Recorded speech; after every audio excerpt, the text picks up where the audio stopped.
رسولullah صلی اللہ علیہ وسلم نے ارشاد فرمایا کہ جو شخص نرمی سے محروم کر دیا جاتا ہے وہ ہر طرح کی بھلائی سے محروم کر دیا جاتا ہے، او کما قال علیہ الصلاۃ والسلام۔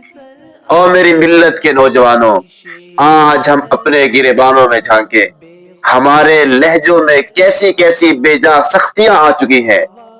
بلا وجہ دوسروں کو ڈانٹنا، بلا وجہ ملازموں کو ڈانٹنا، بلا وجہ گھر والوں کو ڈانٹنا، کسی پر بس نہ چلے تو بیچاری بیوی کو آ کر کوسنا۔ یہ سخت مزاجی انسان کو ہر طرح کی بھلائی اور خیر سے محروم کرنے کا ذریعہ ہے۔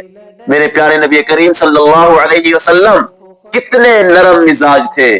حضرت انس رضی اللہ تعالی عنہ فرماتے ہیں کہ 10 سال حضور کی خدمت کی، کبھی کسی بات پر اف تک نہ کہا، غلطیاں ہوئی ڈانٹا نہیں، بڑے پیار سے سمجھایا۔ اس لیے مزاجوں میں نرمیاں پیدا کریں، مزاجوں میں لطافت پیدا کریں، ایسے مزاج رکھے کہ ہر ایک آپ کی طرف کھنچتا چلا آئے۔